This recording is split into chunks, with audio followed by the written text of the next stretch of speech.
Hello and welcome to another episode of the Autoblog podcast. I'm Greg Migliore. Joining me today on the phones, consumer editor Jeremy Korzeniewski. What's up, man?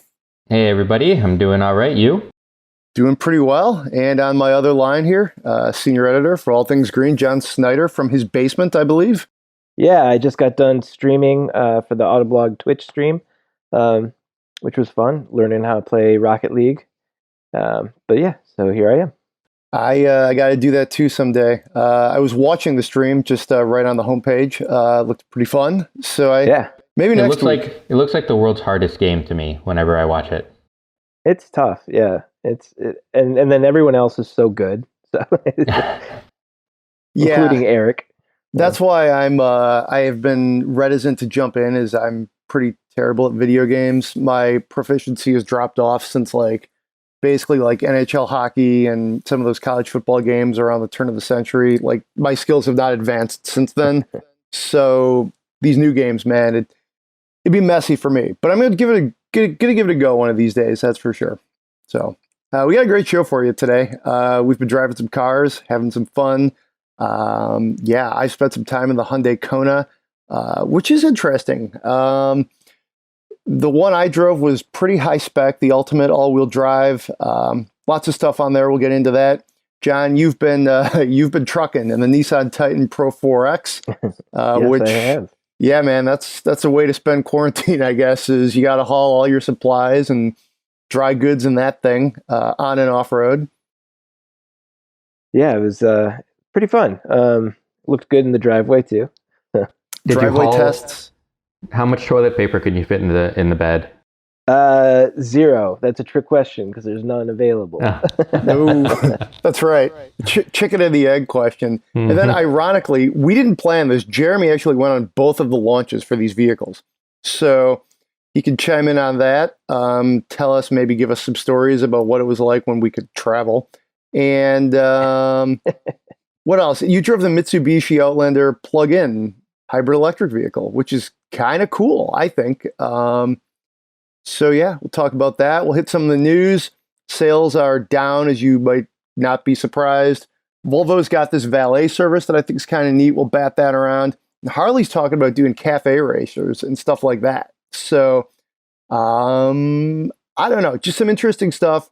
We're not, we'll talk a little bit about the automakers and the ventilators situation too, just because, that's what's going on, kind of break some of that down. But yeah, then we'll just kind of close it out with, what we've been up to, that sort of thing. Autoblog on quarantine, if you will. Anyways, let's jump right in. So you didn't haul toilet paper, but what did you do with this Nissan, John? I basically just, I had it right before things started really getting locked down. So I just sort of drove it to get groceries, just kind of went on some drives with it.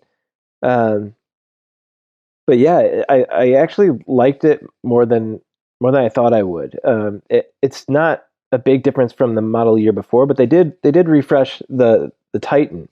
And the Pro-4X package, it comes equipped with a lot of stuff. It has the Bilstein shocks, rear diff lock, things like that, and it actually feels pretty capable. But I really liked the V8 and 9-speed automatic transmission in it.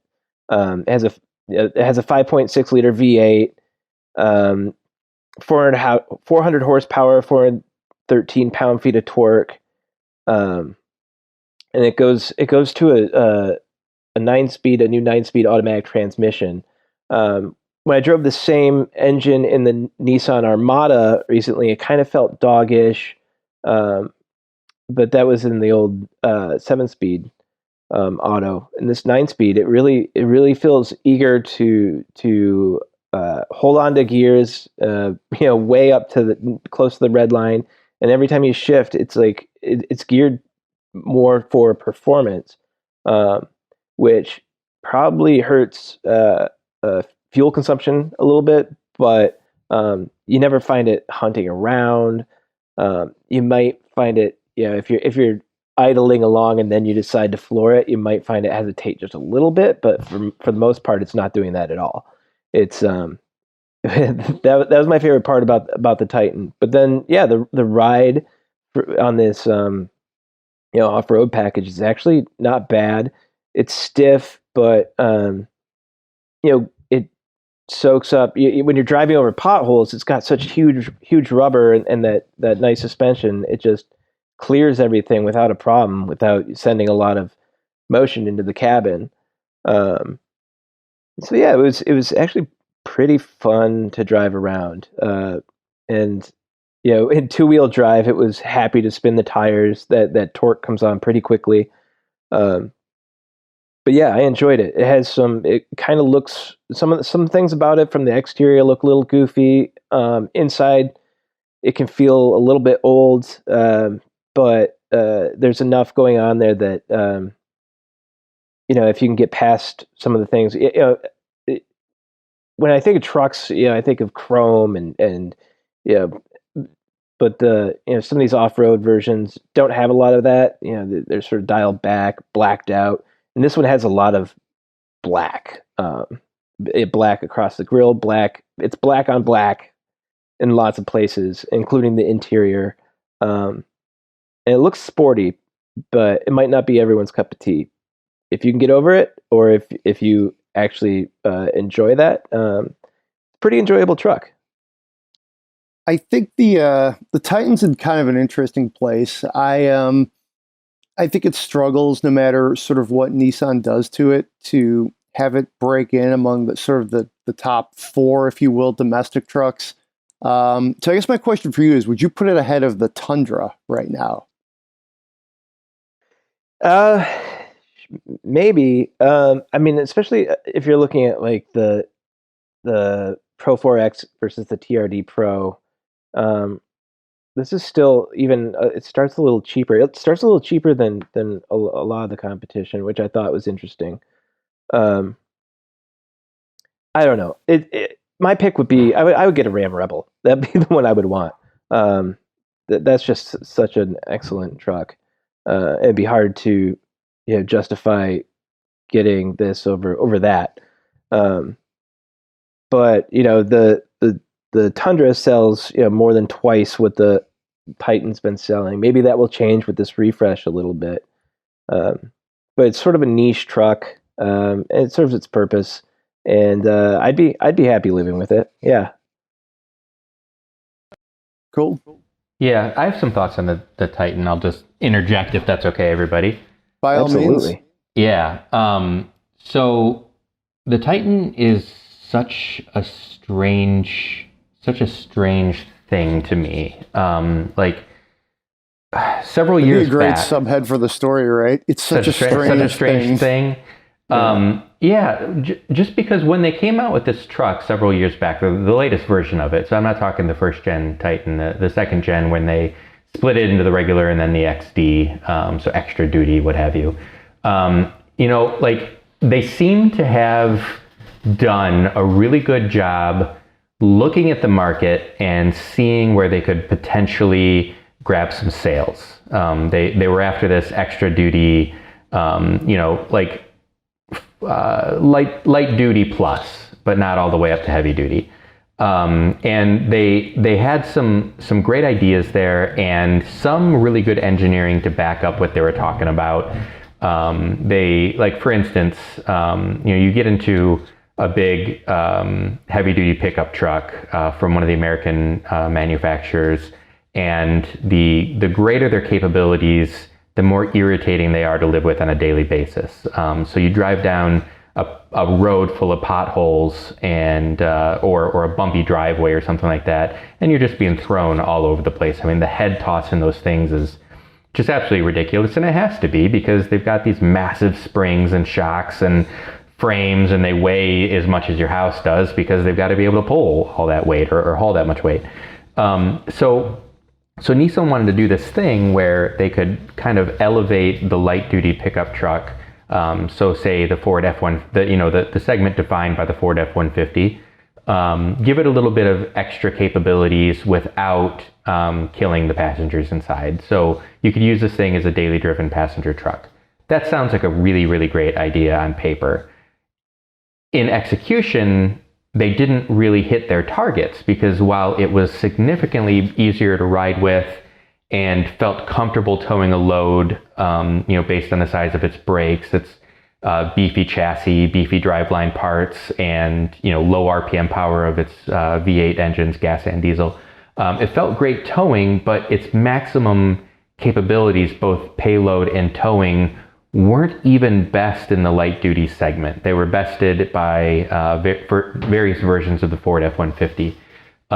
So, if you're spec sheet shopping, that's a fail, and that's going to knock it out of people's contention anyway. And when you're coming from underdog status like Nissan, going up against these very well-defined bogies like the Ford, Ram, and General Motors, Chevy, and GMC pickup trucks with a huge loyal customer base, and against Toyota, which also already has that stunning reputation for reliability and durability, you've really you can't just have a good idea. You've really got to execute on it, and that's where Nissan failed with the Titan. So this latest one, it's almost like they've seen their misstep here and are course correcting. They dropped the availability of the Cummins V8 diesel engine. They're going with a better version of their gasoline V8. They've made some legit significant improvements in the truck, and I'm saying this not having actually driven it yet. So, I reserve judgment until I actually get behind the wheel and drive it. But it doesn't make any more sense still. You've got to get in that truck and drive it and like it significantly better than any of its competitors to make that choice. You're not going to do it based on specs. So you're going to be doing it based on either price, brand preference, or because you just like it better after taking it for a test drive. Taking all those thoughts into consideration, no matter how good of a truck it is, it's not going to be a massive sales success. It just isn't. I don't see any end result where we're going to look back and say man, I can't believe Nissan's done so well with their new Titan. Regardless of the fact that as John says, it looks good, it's got power, it's imposing. You could say most of those things about its competitors too. How many of us would go to a Nissan dealership and choose a Titan over a Ram or an F-150 or a Sierra or something else? I just don't see this making huge waves in the marketplace. Yeah, I'd agree with that. I think something you said earlier, Jeremy, kind of resonates with me. I remember the way Nissan sort of tried to almost create this full size and a half, segment. It's not like a full heavy duty, but certain versions of the Titan, are just they're a little bigger, a little more capable in some ways than just a straight up full size truck. So it's an interesting, I think, strategy. Do I think it's really gonna get them where they want to go? I don't think so. I don't blame them for trying, just because Totally. The way Detroit just owns the truck market. You got to try something new. You can't just go straight ahead, and try a traditional tactic and hope you're going to win, because frankly, you probably never will. We see upsets in all sorts of areas of life, so who knows? But it's very tough to beat, someone or something that's, very good at what it does and isn't giving any ground. So, I applaud the tactic, but yeah, totally. And yeah, remember too, these things they're rolling profit margins. So much money is made on these things by the car companies. Nissan absolutely has to try. You mentioned I went on the launch, and not to bore everybody with details, but what I expected was that they came out with this Titan XD, and I expected them to pull the same trick that the domestic manufacturers do, and every year slightly increase the payload and towing capabilities through little tweaks here and there. And I figured that within a couple years they would get this scenario figured out. They would get it all sorted so that it was the leader in every one of those segments. Then I thought, okay, they're going to have something here. turn up the turbocharger boost a little bit from Cummins, upsize the brakes a little bit more, do something with the chassis or transmit, whatever it is that caused it not to lead in whatever segment. They never did. They put all their eggs in this basket. The basket wasn't big enough. They never enlarged the basket. I'm not surprised that they kind of abandoned that attempt and are going with something more mainstream now. Cool. Anything else you did with the Titan, John, that interesting? Did your son Wally like it? Yeah, he loved it. Of course he did. It's a truck. Right, yeah. I don't know. I just gave him some rides around the driveway in it, and he was checking it out. He thought it was really, really cool, actually. I don't know. It was sort of this sandy gray color, nice, with these blacked out grill and this black panel across the back. So it kind of looks badass, if a little bit goofy, but from the side profile, it's got that regular full size truck look to it. And it's sort of jacked up a little bit, and he's like, "Does this have the off-road package?" I'm like, "Yeah, bud, sure does." And we were both sort of geeking out over certain things about it, and there are things to like about it. It was the way certain things are placed. I really like the Fender sound system. I'm not really much of an audiophile, but this has a Fender sound system, which I don't think of as like a high grade audio system. I had a Fender guitar and it was a piece of crap, but I was checking it out, and things actually sounded really good. You could turn stuff up really loud in there and have it all come through really clear across the range without speakers rattling and things like that. There were some things I really liked about it, and of course my son loved it, and we're all little boys at heart when it comes to these things. It's never a bad thing to have a truck in the driveway. Cool, sounds fun. So speaking of fun, I spent some time this week in the Hyundai Kona. It's this one was came in lime green. The title or the paint color was something really cool. It was something like lime green with a twist or something. It sounded kind of like a gin and tonic or something that I could really go for.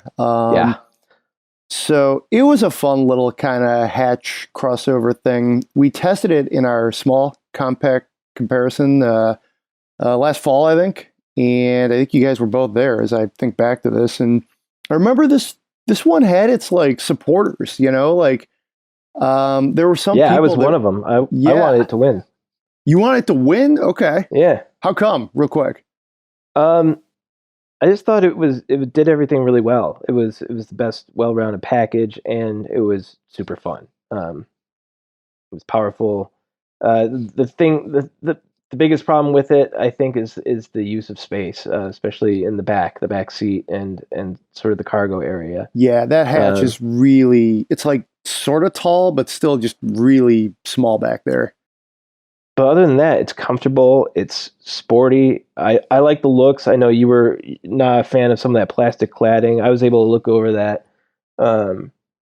In general, I really like it. A lot of really good technology in it. I remember really liking the head-up display and all the things that displayed on there, and how all the driver assist functions worked, and the infotainment works great. I just think it's a really well-rounded vehicle. And man, I am a sucker for that electric Kona. I just think that is a knockout. Yeah, I would totally buy one of those. But yeah, I'm a big fan of the Kona.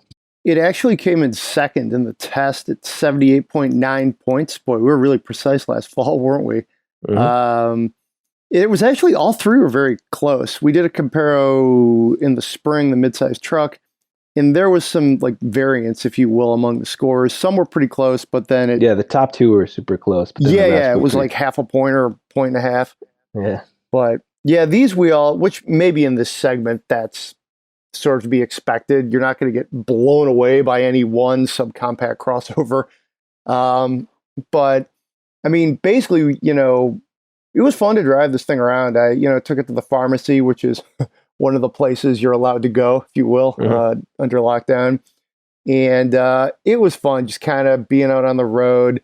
I took this kind of wooded area, drove around a little bit. And, I think it's one of the better dynamic cars among the ones we tested. And then just in that class, I thought the brakes were pretty dialed in. Like they were like, maybe it's just literally, I haven't driven anything in quite some time that I was like, oh, this Hyundai is amazing. But it was fun to drive. The steering's really good. Sport mode, I think, kind of stiffens things up a little bit. Again, the brakes are good. There's not a lot of like pedal travel. It's like you get that bite pretty quick on. In some ways, I'd be interested to hear what you guys think. I almost think this is like a good little hatch. In trying to even act like it's a crossover by wrapping that like crappy plastic stuff on it. To me, that's just like, you're just whatever. You're being a poser. You're being a pretender. Whatever. I get it that crossovers are all shapes and sizes, and people, if you call it a crossover, you're going to sell more of them than if you call it a hatchback. I get all these things. But I think this is a really good little hatch, actually. Take the plastic off, give me some more sheet metal. It looks pretty good, and it drives pretty well. I mean, again, that 1.6 liter, pretty impressive. All-wheel drive, so I'll use the cliche, it handled like a top. Is turbo too. We should mention that. I think that's pretty neat. Did it handle like horses. It was on rails? Like rails, yeah, the zippy peppy Torquester, 195 pound-feet of torque, if you will. And this one, what I think is pretty neat is it has the dual clutch transmission, which I don't know why they call it the Eco Shift. I assume it saves me some sort of a rounding error of fuel economy or something. But you don't expect a dual clutch in this segment and in this type of vehicle, I guess, if you will. So again, I came away pretty impressed. It was one of those things where my expectations were kind of like in the middle. It's like, oh, hey, this is pretty good. The interior had a lot of that lime green kind of neon stitching. It was fun to drive, I thought. I mean, I don't exactly remember how my voting broke down for this last fall when we did this. I feel like I was more of a Kia Soul and a Jeep Renegade supporter in the field, which also included the Honda HR-V and of course the Kona. That was the 4 we tested.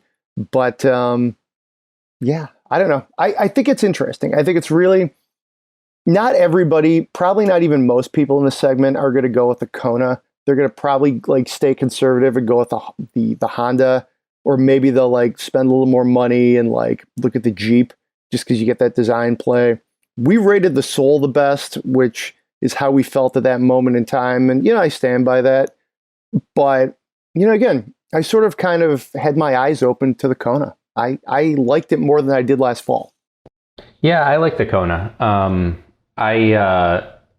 think what held the Kona back in our voting was it had just a tiny little cargo area and a pretty uncomfortable back seat for a few adults.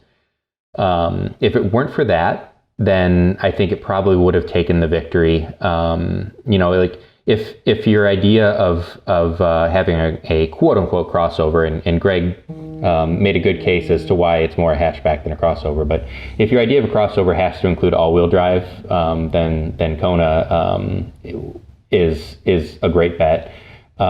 We voted the Soul a little bit higher because it has a similar drivetrain, similar engine. The Kia's version has a little bit more power, but you can't really tell back to back. And it had a little bit more technology inside, like those Kia screens are pretty impressive. Couple that with a more comfortable back seat for some adults and more cargo area, and the practicality of it won out. If I were buying, I would buy a Kona over a Soul for the option of having all-wheel drive. I'd also consider a Jeep Renegade because, I'm a Jeep guy, and it's I like the way it looks, and it's nice and roomy inside as well. But yeah, like driving a Kona, it's almost, if you close your eyes and throw it around a twisty road, you can almost convince yourself you're in like a hot hatch light. With the amount of power, with the road holding that it's got. It's a really fun little car, and it's something that if you don't need a ton of room in it, it's one of those vehicles that I'd recommend. Yeah, as when we did that test, I thought, it probably handled the best, except for maybe the Honda handled really well, but the Kona had the guts to back it up too. So it's really fun to throw it through these long sweeping corners, downhill. Yeah, it was a joy. It was a blast to drive. And it you could spin the tires away from a stop, and it was sort of a hot hatch almost. A hot hatch light that's a good way to put it, Jeremy.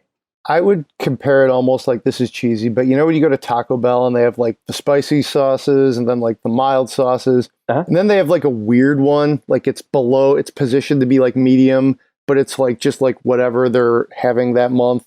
It's like the green sauce. Yeah, the salsa verde or something.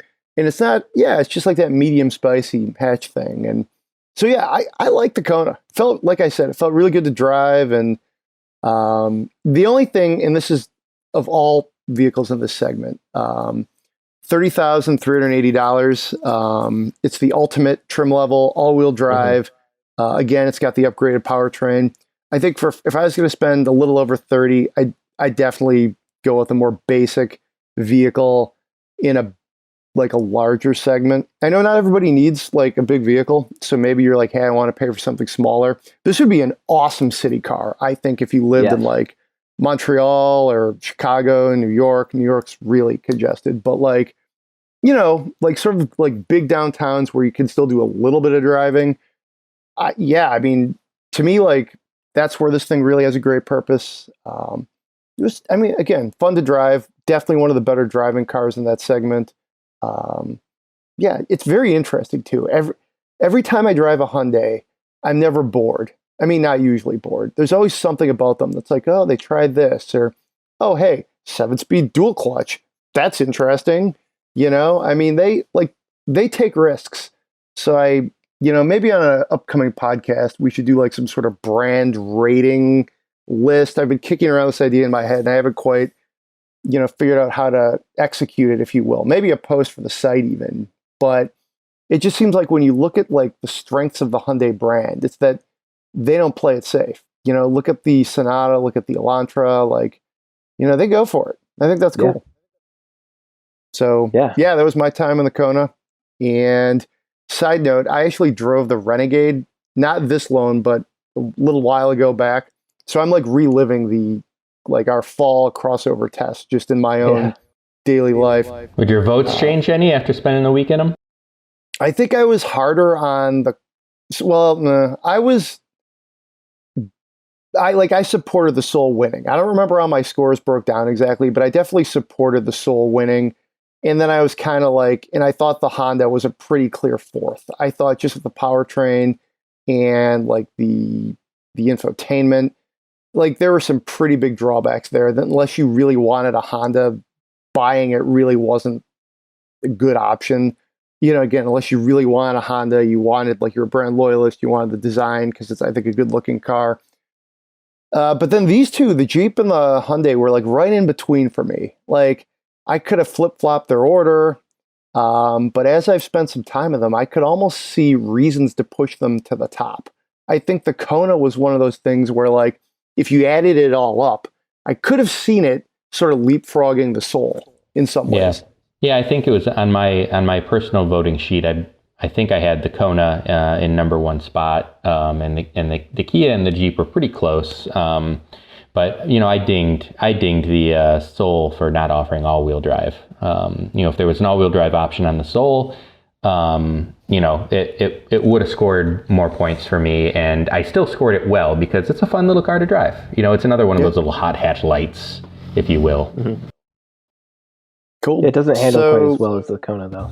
No, I like the handling of the Kona better too, and that's funny because the Kona has a more comfortable ride. Also, the Soul's a little bit flinty. Flinty is another one of those weird little buzzwords that automotive journalists use, and I don't know why. I don't even know what flinty means exactly, other than like a little bit oddly stiff, And that doesn't translate into greater road holding. So yeah, give me the Kona's smoother, softer, better controlled ride with its, ability to carve up the twisties.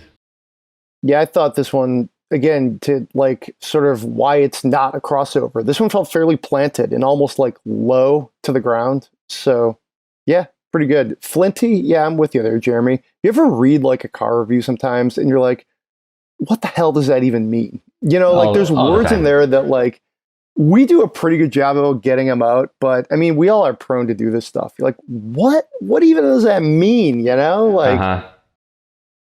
I was dropping the cliches earlier, so. Yeah, I try not to do it, but every once in a while, it's just like, I think for those of us who grew up reading car magazines, it's like become like some of these terms have just become part of our daily lexicon, and we use them without even thinking of it because like we know what it means in our head, even if it's an ambiguous term with no real meaning. Yeah, there's lots of words like that and when I come across them, I always enjoy reading them, like because it's a fresh way to express something that maybe I don't have a concrete grasp of what that means, but I get what they're trying to say. I was just reading something the other day, and I don't even remember who it was, so I couldn't call out our competitor even if I wanted to, which I don't. But someone was talking about the well-damped volume knob in a car, and I was like, a well-damped volume knob that's a handful of words that you could just remove from a story and not lose anything. Like, no one who's reading this is thinking like, oh, it's got a really well-damped volume knob. Well, suddenly that vehicle's jumped up in my own internal ratings. I better take that car for a test drive. They're using like a suspension analogy to describe a piece of the infotainment. Yeah, so I mean, I get what they're saying. Sometimes you get into a car and you spin the volume knob and it goes like 10 when you really want to go 3, or it's like really hard to turn and you're like, well, that's oddly turned. And so a quote unquote well-damped volume knob, I guess, turns or has detents at the proper, with the proper amount of force that you were expecting. I just don't think anyone cares. What? I'm looking. I just Googled that phrase, and I'm seeing a lot of it's an audiophile sort of term. Maybe like people who like build their own audio equipment like are concerned about knob damping. Yeah. What about the button on the steering wheel? Does the button on the steering wheel have a proper detent for my thumb when I'm clicking up on the volume? Like, I don't know. Whatever. I'm going to digress interesting now. I'm starting to think of like different pieces of like audio equipment. Everything from my parents used to have this really old like stereo that was as big as like a table. It literally looked like an altar. That would be the best analogy of it. It was like this long rectangle thing, and I would have to say the knobs were probably pretty well damped. Maybe like I'm not giving this enough credit. 1970s audio equipment, man, they knew how to do like tactile feedback, I guess. Yeah. I want to know about the tubes in my car's radio. How the tubes, how do they hum? What frequency? Well, all right. On that note, how was this Mitsubishi plug-in hybrid thing you drove? Was it well damped? It had very well damped volume knobs, I can tell you. No, I think the Outlander doesn't get a lot of respect from most of us in the industry. It's like it's one of those vehicles that we know it exists, and not to be too harsh, but I think typically how you could describe the Outlander is a three. It's a crossover that sells based on the fact that it is not objectionable looking, is very well priced, and offers a third row in a segment that most of its competitors don't. So like it's got a reason to exist, and Mitsubishi's warranty is stellar. So let's not overlook that. And they'll lend money to nearly anyone. And not casting judgment by saying that, but if you're in the market for a new car and you've got bad credit, your chances of getting a loan through Mitsubishi are better than through Honda for whatever. Anyway, I get it. The PHEV version is a completely different animal, though. It offers something that is kind of sort of unique for now in the American marketplace. It doesn't go very far on a full charge. I should have looked it up before I started talking about it. Anyone know off the top of their head what the electric only range is on the Outlander PHEV? I think it's like 22 miles, maybe? 22, you are correct. Exactly 22 miles. And I was getting something in the 20s, depending on how I drove and what roads I was on. 22 miles is not a lot. It's a very small amount. There is a subset of the American population who commutes less than that on a daily basis to the office, or most of the United States who's not commuting to an office right now doesn't use any gas, I suppose, when they're on coronavirus lockdown. I typically drive further than 22 miles because I live in a pretty distant suburb from the big city. But I still got just stellar gas mileage out of it. Taking that 22 miles out of your daily drive every single day, even though you start to use gas after that, you don't use a whole lot. You end up using just a quarter of a tank over the course of an entire week. So it makes a lot of sense for a lot of people. Getting back to car review terminology that we use, things like driving dynamics, blah, blah. It doesn't have great driving dynamics. Its steering feels like a video game. The infotainment feels like, I don't even know. You struggle to call it infotainment because it's so far behind the times. It's got this glossy, hard plastic cover over the infotainment that, just everything just looks so far behind the times. But I actually really enjoyed having it. I like plugging my car in when I get home and when I get the chance to do it. I searched out parking spots that were close to or in front of free charging stations. There's a Whole Foods near me. There's some big parking areas that have free charging. And it changed my routine enough that I would park there, plug in, walk around, do my shopping, look at my watch and say oh, I could run into this store for a few minutes or something like that. And that maybe sounds a little bit irritating, like it was changing my routine, but I didn't have to do it. It's got a gas engine, it'll run. I was doing it because I wanted to. Mm-hmm. I wanted to maximize the electric range, and I like driving using electricity as opposed to fossil fuels. So I really enjoyed having it for a week. It's not a vehicle that I'd recommend to a whole lot of people, but if and I really wish that it did have the option for a third row in the PHEV version. That would kind of be a little bit of a killer app for a lot more buyers. A lot of people just, when they're doing their car shopping, they mark the checkbox third row. And so it's not even going to come up in a lot of people's searches, even if it really might work for them anyway. But I guess there's some place they got to put the battery and wiring and blah, blah, blah, blah, blah. But anyway, I like the car. You guys have driven it before? John, have you driven that? Yeah, I was on the launch for it, actually. Okay. And I liked it. It sort of wins by default because there's just not a lot in that category with a plug that's affordable. But despite that, I still thought it was a decent vehicle. It didn't blow my mind or anything, but it was pretty well rounded. And that range it's decent. 22 isn't bad when you're comparing it to other cars its size. But yeah, I thought it had its charms. And every time I see one, I geek out pretty hard. I'm always looking for the decals. Did yours have the PHEV decals on it? Yeah, I think I sent it back a little while ago. I'm not looking at it right now, so I don't. I believe that it did a little. It was dark gray, and I think it had like bluish colored PHEV decals. Yeah, I love that stuff. But yeah, I thought it was pretty good. Roomy, certainly like comfortable enough.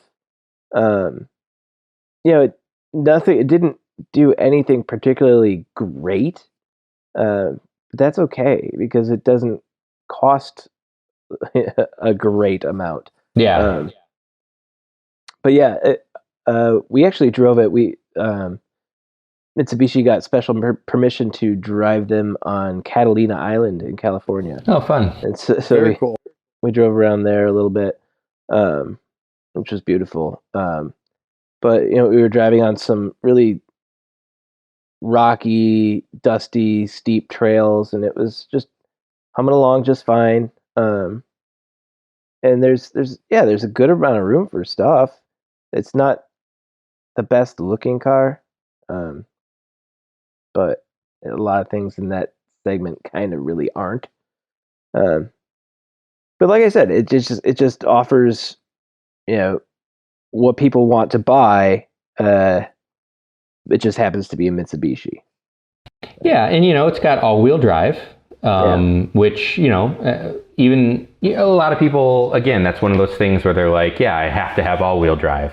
So here's a plug-in that's got all-wheel drive, and it's got a bunch of room in the back. The most irritating thing about it, I'll say, to me at least, was the steering. I drove it couple 100 miles in one sitting at one point, and on the highway it's like constant correction to keep it centered in your lane the way that you want. Like, it does not have that the kind of steering that knows exactly what straight ahead is.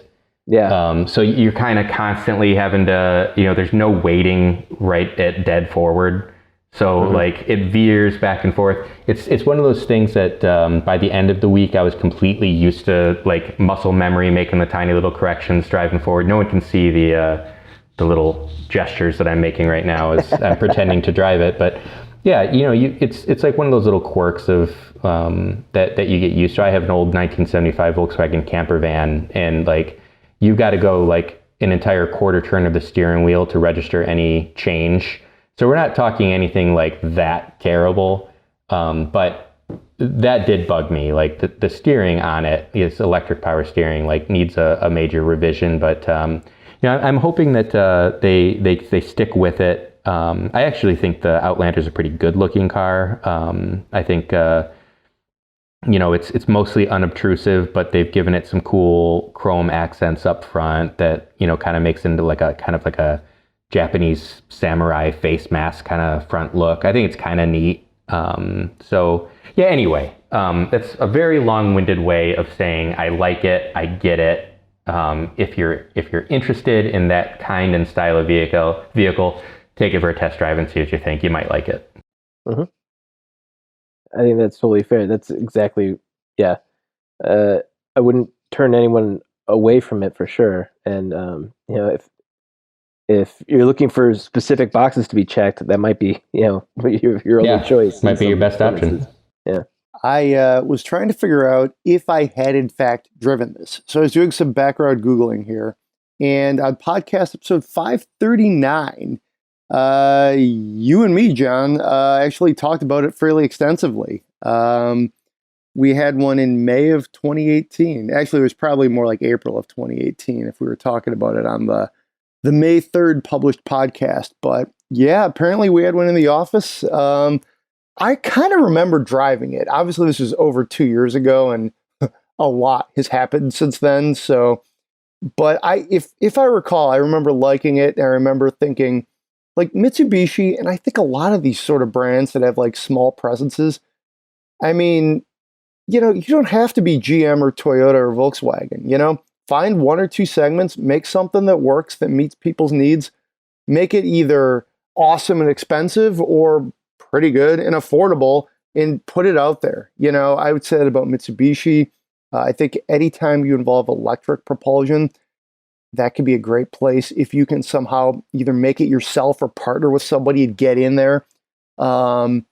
Tesla's sort of that analogy or that example writ large. But I mean, Peugeot's talked about coming back to the U.S. to really go off on a tangent. Yeah, man, make a French car. I bet you there's some people that might be into it. So, I mean, that's just kind of my like random thoughts on where, the Outlander plug-in fits in the whole scheme of things. But I think there's a place for it. And, again, if they can like sort of, make this thing and make what they're doing competitive, I think in some ways Mitsubishi, like, who knows? They could like win some buyers. And I think, we joke a little bit about like a Mitsubishi, like the brand awareness and like perception probably isn't all that great. But in some places it is. On the West Coast, Mitsubishi like has more of a following, than perhaps it does, on the East Coast or the Midwest, something like that, or the South. But, there are markets where I think certain brands can win. So in a Mitsubishi, actually, and not that we need to talk about Mitsubishi forever, but Mitsubishi has a solid history of car making. They've won Dakar, Evo. The Evolution, the Montero. I used to own a Montero, early 2000s Montero, 7-passenger, four-wheel drive. That car was awesome. People would come up to it and they're like, "What the heck is that?" Because not many people, they didn't sell like tons of them, but they got in and everybody liked that car. Like it was super solid. It could drive through literally anything. Mitsubishi knows how to make good cars, so don't discount it just because it's a Mitsubishi, I guess is the point. That's funny. I remember going to the bar in graduate school in one of those old Fronteros. And there were a million people in there. And yeah, I totally forgot that car existed until like, Jeremy, you put that image back in my head. Yeah. Dakar winning Mitsubishi Montero. Montero, what did I say? Frontero? That's okay. Sounds the same. Yeah. I'm going to start mixing up that Simpsons SUV. The Montero. Geez, yes, this is the vehicle. That's crazy. Okay, we're really going down rabbit holes. Let's talk some news. Here we go.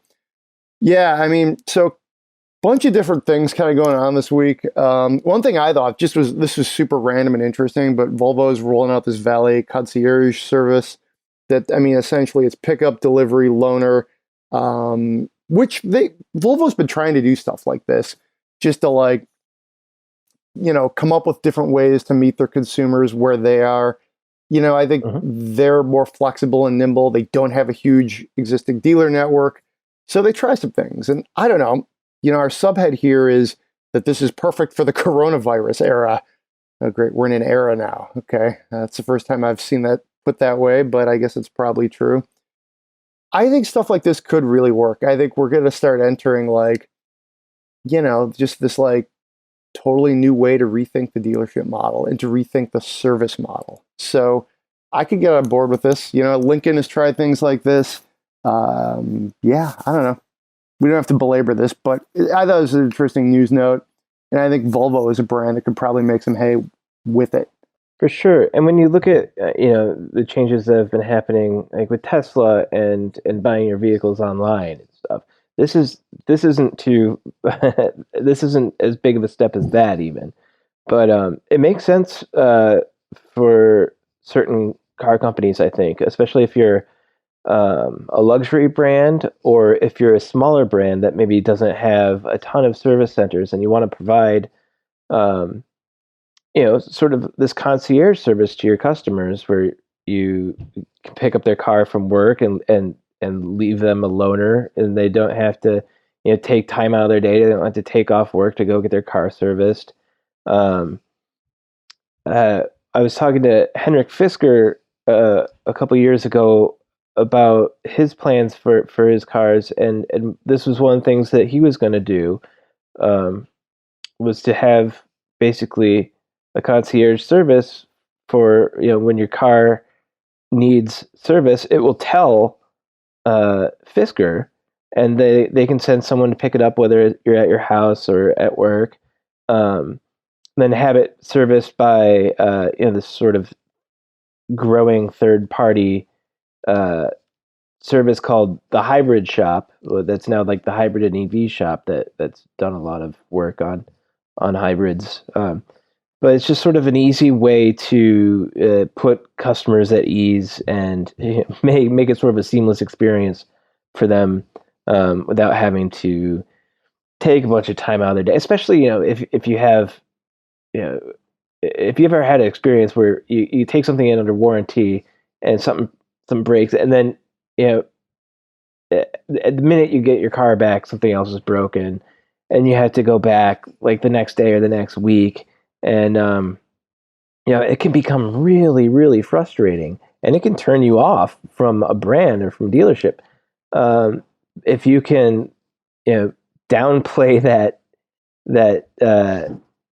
negative experience and, minimize the downtime and minimize the time out of the person's life that it takes to get something fixed, you're going to have just a better overall image of your car and its reliability and of the company that's taking care of you. I think it could be a reason too why you might want to step up to like, either a premium or a true luxury vehicle if you have the means, because so we have a GMC that needs an oil change and it actually now has a recall out for it.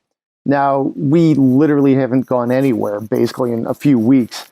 So I'm not in a huge rush to worry about these things. The oil change just came up and the recall is like, it's actually a seatbelt, which is not great, but you just move the car seat to the other seatbelt and it's okay. Uh-huh. So these aren't like super pressing matters, but if somebody could just say, hey, we're going to come get it. We're going to leave you, another vehicle, and then we'll bring it back and you tell us one's good for you, or this is the window we could do it in. Heck yeah. I definitely sign up for that. I might even pay more for it. I don't know. Just because, like, to me, the last few times I've actually gone to dealerships, and it does vary by brand and by dealer, 100%. It's a pain. It's a cattle call sometimes. It's tough to get in there regardless of your work schedule, especially if you have a lot of different things going on. Like, there's never a good time to get your car fixed. So anything like this that I think, could become more common, I would love to see, and I think it doesn't need a pandemic to make this happen. Some of these are things that it seems like, it'd be great to see them happening already. So yeah, we'll see. I think sometimes when there are crises like this, things that we take for granted or just assumed are assumptions, like everything gets questioned and you're like, okay, well, wait, maybe it doesn't have to be that way, or it can't be that way anymore. Because I don't know people who want to go sit in the dealership lobby for 2 hours while, they're getting their brakes fixed, and worry about who's coughing on you next to you. So, these things could, be helpful in times like this and then going forward. So, cool. Couple other things. Sales are down. Speaking of coronavirus, I don't think anybody didn't expect this. That's for sure. You got to check out the story on our site. Associate editor Byron Hurd is following it. He's actually been updating the story like almost every half hour as the sales roll in. Some of the numbers are actually not as bad as you might expect, which is interesting. The Chevy Bolt sales were up 36.1%, which is interesting. There you go. People need electrics. I thought it was interesting too that GM sales were only down 7.1% in the first quarter. That's actually not that bad. 7% is a pretty big drop, but in the grand scheme of things, it's not terrible. That's just like a clunker of a month. But then when you really put it into full context, and GM doesn't put out its sales monthly anymore, they do it by quarter, which some might argue is more accurate. This quarter is going to be crazy. You could probably guess that they had a pretty normal January and February, maybe even the first week of March. And then they and probably almost everybody else sold about 0 cars for the last 2.5 weeks. And that's probably where you're going to see some of these, like, selling figures come in. Second quarter is probably going to be ugly. And then we'll see what maybe the third and fourth quarter start to look like for all brands. That's what we're seeing right now. Yeah, you can't think of a lot of scenarios where people are going to be, rushing out of their house when they're state governors and the federal government is telling them to stay at home, rushing out of their house to buy a car. The only like outlying situations I can imagine is someone's lease is up. So, they've got to take their car back and they got to end up with something new. I'm sure there's still a certain amount of people that are going out and getting into car accidents and having to replace a vehicle for that reason. But you're absolutely right. What we're looking at for most of the big car companies are quarterly numbers. General Motors, Ford, FCA, they all do them that way. Toyota, Nissan, Honda, they're still doing theirs on a monthly basis. But I expect that to eventually change and everything will be quarterly soon. So yeah, we're seeing the very tail end of this quarter is where the downturn really was going to happen. So I think April sales are going to be even worse, I would guess. And it'll be interesting, as Greg was alluding to see what the next, second quarter 2020 sales are going to look like, because they're starting off on a bad foot right now. And we're still in this point where we don't know how long this kind of quarantine, shelter in place kind of lifestyle is gonna happen. Is it gonna end at the end of April? Is it gonna keep going into May? And summer months are typically a time when a lot of people are doing some car shopping. It's nice out. People are walking the lots, seeing what's new, seeing what's out there. So yeah, it's going to be a wait and see kind of thing to see what the next sales report looks like. I think it's probably going to be a little bit worse than the one we're looking at now, which is already kind of bad. But the hope then would be that there'll be a rebound in the second half of the year, third and fourth quarter 2020. Hopefully things will bounce back. All the people who put off the car buying and are just dealing with their old jalopies that they hate and just been anxious to replace. Hopefully consumer confidence starts coming back. Hopefully the economy starts coming back. Our stock market starts going in the right direction again. And that's the hope and prayer that everybody is focusing on right now, I think. It'll be interesting too to see how the market recovers, because I remember two different sorts of troubled markets where sales were actually somewhat okay. One was probably in that 05, 06, right on the verge of the Great Recession, where you saw a lot of incentives, especially the domestics were selling cars, almost losing money, very sort of just all costs just to get volume, even at the expense of, profit margins and, residual values and really healthy things you want to look for. And then after the collapse, if you will, 12, 13, 14, you generally saw fewer incentives. And when you did see stuff like that, it was to truly drive sales, as opposed to we have to move the metal to keep this factory open. It was a little bit of at least for the domestics, they were right-sized and they were able to sort of use incentives a little more, judiciously. So we'll see. Right. I mean, we're still waiting for some of the numbers to come in. Looks like Toyota had over 30% drop. We haven't seen Ford yet. Toyota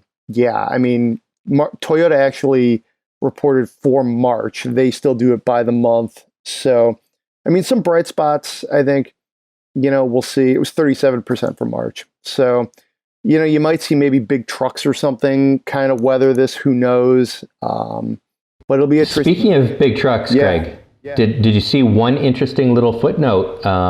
This sales report, General Motors, the Chevy Silverado, is back into second place as the second best-selling pickup nameplate in the United States. Ram had held that spot for the last, handful of sales reports, which was big news because Silverado has always traditionally been in that number 2 spot behind F-Series. Chevy Silverado back in number 2 spot. See how long that lasts. I'm curious about the reasons for that. Maybe we should even do a story on that tomorrow or something. That's interesting to me. I think, for a while, a lot of people just thought the Ram was just amazing, which I agree. It's my favorite truck in the segment, and that Chevy kind of slipped with the redesign, the new generation. But I think the Silverado is actually finding its audience. I think it took a few years. I think people like, you're seeing the different, like how it looks in different trims. Frankly, maybe they're putting some incentives on that. I haven't looked at that, but I think it's finding its audience. I think there's a good chance that there's some pretty big incentives on certain versions of it, and I did the drive on the Silverado, and I came away thinking it's good enough. It's just good enough to maintain that number 2 spot, was basically what I thought about it. And then Ram started coming back, and I was like, well, I guess I was wrong. It's not quite good enough.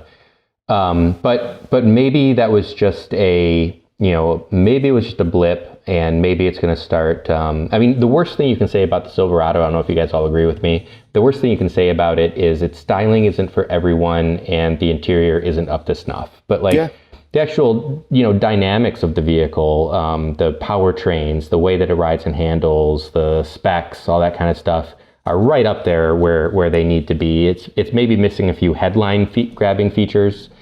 That inline 6 diesel is a gem. The numbers don't put it quite up where it needs to be in towing, but they're going to fix that. That's a cooling issue that they're working on right now. I can tell you that's something that's going to improve over the next couple of years in that small diesel Duramax engine. And it's, with that diesel and in the right trim, the Trail Boss, or I actually prefer the GMC Sierra over the Silverado myself. But the Sierra with that diesel in the right trim it's a pretty darn nice truck if you can get over the way that the interior looks. Yeah, I'd agree with that. Agreed. I think, again, Chevy interiors have, they're, sort of depending on the model, they can be kind of not up to snuff. I do like the exterior of the Silverado at this point, though. It really grew on me. I love the Trail Boss. It just, I don't know. It literally, this new gen of the Silverado has grown on me. Yeah, I'm still more of a GMC guy. I've driven them both. I've walked around them both. I've looked at them both. I like the GMC a little bit better. The one little tidbit. This is not like public knowledge that everybody knows about, and I'm not breaking any embargoes or anything by saying this, because I'm just putting things together based on what I've heard. In random talks and reading between lines. GM knows that the interior isn't good enough, and they're working on that. That's going to get fixed in a refresh here probably pretty soon. You can already see the fruits of their labor in the new Tahoe Suburban Yukon, where those are obviously based on the same platform as GM's full-size trucks like the Silverado is. And the interior in the Tahoe is significantly better than the interior in the Silverado. Expect those. I don't know that it's going to be identical, but I can tell you that Chevy's aware, GM is aware that they've got to do something about that interior, and they are, and probably that'll be coming soon in a relatively soon in a refresh of the current one before like any major refreshing on the exterior happens. The one missed opportunity I see with that is like when you roll out your like new generation of truck and it's like the complete package, that's when you get all the buzz. Like when you just do an interior refresh, like that's something that we cover it, of course, and we probably make a big deal of it. Some of the buff books do as well, but you don't necessarily hit all the consumers at that point. Totally. They've already got this maybe negative view out there, and then it's like you're sort of redoing your homework, if you will.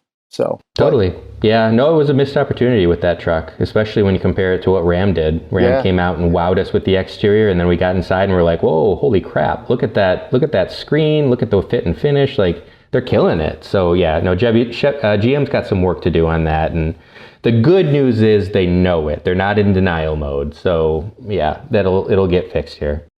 So what do we think of a cafe racer perhaps for Harley Davidson? It's kind of random. Hey, speaking trucks, what do you put in the back of your pickup truck? Motorcycles. There you go. Right? Yeah. I think it's got to be a really weird time to be someone who works at Harley Davidson corporate, because they've got some really cool projects going on right now. They've got this new 60-degree liquid-cooled V-twin. They've announced 2 displacement levels, a 975 and a 1250 that are coming out.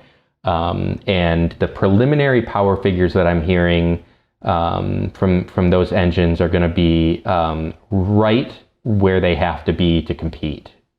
Which, remember, we're talking about Harley Davidson here, which, like traditionally, as long as they go potato, potato, potato, potato, potato, no one cares how much power they're actually making. Like none of the people who are buying them. This is not going to be like that. This is a much more modern engine design. I mean, they've got radiators on them. Oh my goodness. Like, what are these Harley people are going to think about that? But it's like the company is in so much turmoil right now. Like, sales are drastically down. I scrolled through their investor, I don't know what you call it, packet that they give out to their investment people who own stock in the company. It's all publicly available, and I was scrolling through it, and that's where we came across these pictures of the new Cafe Racer and the new flat track bike. These are segments that Harley should have been playing in a long time ago. They've spent all of their time making incremental changes to their big, huge air-cooled V-twin baggers, and here's what stood out to me as I was going through the investors packet is they've got this graph where they show their percentage of the heavyweight motorcycle category in Europe and the United States. And it's I mean, to their credit, it's basically flat. They own something like 70% of the heavyweight motorcycle segment here in the United States. I mean, congratulations for that, but you're holding on to a dwindling segment and like you're touting this as your big achievement when what you really need to do is say, okay, we've got that. We're good at that. How do we actually, combat the shrinking total number of sales? We're maintaining our level of sales in this dwindling market.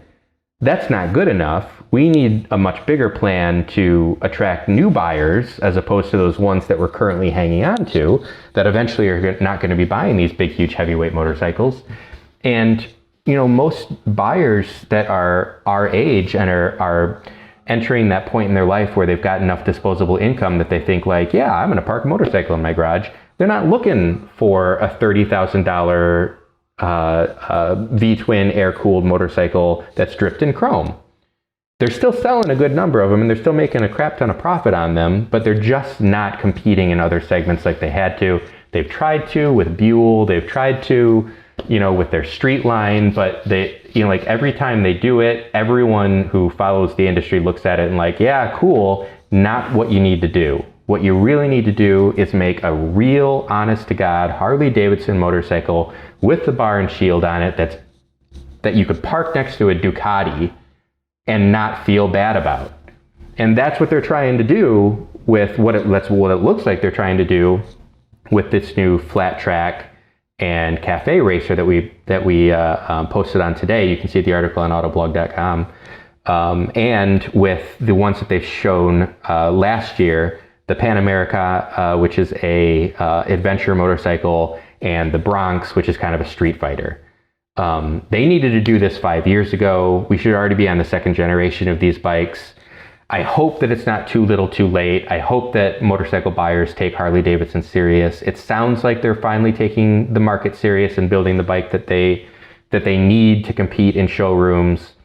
But yeah, like we've got to see these things not in investor catalogs. We need to see them in dealerships. And I think it's exciting if you're a Harley Davidson fan that they're doing this. It's an exciting thing if you're a motorcyclist who leans toward buying American when possible. I just, I'm still in that wait and see mode. Like we've got to see these things in the flesh. We've got to, make sure that they are what they look like they are and that they're fully competitive, because that's what they need to do. They can't say like, well, it's almost as good, but it's a Harley. That's not good enough anymore. It has to be just as good and a Harley. So we'll see. Well said. That is, man, that could be its own podcast right there. I just think it's really interesting strategy. The cafe racer segment is something I always find to be sort of that piques my interest. I'm not a rider. I love motorcycles. I just don't I never really got into riding them when I was younger. So probably not going to start now as I'm working through the backstretch of my 30s. But I mean, bikes are awesome. So, and cafe racers are a segment I think that are really intriguing. Harley, of course, is just big, iconic company, American company. So our readers tend to really, I think, get into it. The story was doing really well earlier. It looks like it's kind of down to the top 5 or something now, which is still really good. But yeah, any other thoughts on this, Jeremy? Because you're the rider, you're the expert here.